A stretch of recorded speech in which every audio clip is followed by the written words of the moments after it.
Hi అండి అందరికి. One more minute లో ఇది వచ్చేసి మా పాప బర్త్డే రోజు ఈవినింగ్ లాగ్ అయితే మీతో అయితే షేర్ చేద్దాం అనుకుంటున్నామండి. ఇప్పుడైతే ఈవినింగ్ 7:30 అయితే అయింది. ఈ రోజు మా పాప బర్త్డే సందర్భంగా మేమైతే ఆశ్రమంలో ఫుడ్ డొనేట్ చేద్దాం అనుకుంటున్నామండి. అందుకని చెప్పేసి మార్నింగ్ అయితే వాళ్ళకి కాల్ చేసి చెప్పాము. బయట ఫుడ్ అయితే అలౌ ఉండదు, మేమైతే మామూలు బిర్యానీ అవి అయితే బయట తీసుకొద్దాం పార్సిల్ అనుకున్నామండి. వాళ్ళకి చెప్తే వాళ్ళైతే బయట ఫుడ్ అయితే అలౌ ఉండదు మేడం, మేమే ప్రిపేర్ చేస్తామని చెప్పారు. ఏ ఆశ్రమంలో సరే ఇలానే ఉంటుందండి, మేము ఎవ్రీ ఇయర్ చేస్తూ ఉంటాము. కానీ ఇట్లా నాకు తెలుసు అందుకని చెప్పేసి ఇట్లా అయితే ఇంకా మన అమౌంట్ ఇచ్చేస్తే వాళ్ళే మనం ఏ ఫుడ్ ప్రిపేర్ చేయమంటే వెజ్ అయితే వెజ్, నాన్ వెజ్ అయితే నాన్ వెజ్, ఏదైనా సరే వాళ్ళే ప్రిపేర్ చేసేస్తారండి.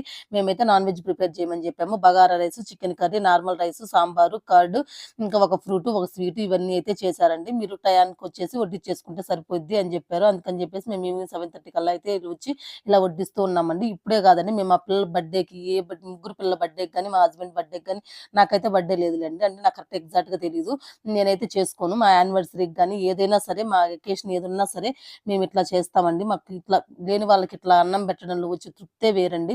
మనం ఇలా చేయడం, మనకున్న దాంట్లో ఎంతో కొంత ఇలా హెల్ప్ చేయడం వల్ల ఆ దేవుడు కూడా మనం చల్లగా చూస్తాడని అయితే నేనైతే 100% నమ్ముతానండి. నమ్మడమే కాదు, ఇదైతే 100% ట్రూ కూడా.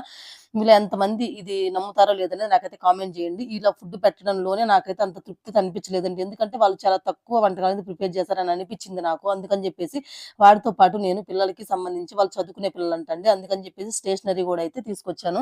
ఇంకా వాళ్ళే కాల్ చేసి అడిగారు వాళ్ళకి ఏం నీడ్ ఉన్నాయి, ఏమేం కావాలి, బెడ్షీట్స్ ఇట్లా ఏమైనా కావాలని అడిగితే వాళ్ళు ఇలా స్టేషనరీ తీసుకురండి మేడం అని చెప్పారు. అందుకని చెప్పేసి ఇలా సెట్ ఆఫ్ అన్ని తీసేసుకొని మొత్తం అయితే ఒకే ప్యాకెట్ లో వస్తాయండి. ఇలా అయితే స్టేషనరీ కూడా తీసుకొచ్చి ఇంకా పిల్లలందరికీ అయితే ఇచ్చామండి. ఇలా చేయడం అనేది నాకు చాలా హ్యాపీనెస్ అయితే అనిపించింది. ఇంకా ఓకేనండి, ఇవాళ మినీ వ్లాగ్ అయితే ఇది మీతో షేర్ చేసుకున్నాను. మీకు ఎలా అనిపించిందో కామెంట్ చేయండి. వీడియో నచ్చితే ప్లీజ్ ఒక లైక్ చేయండి, అలానే ఛానల్ సబ్స్క్రైబ్ చేసుకోండి.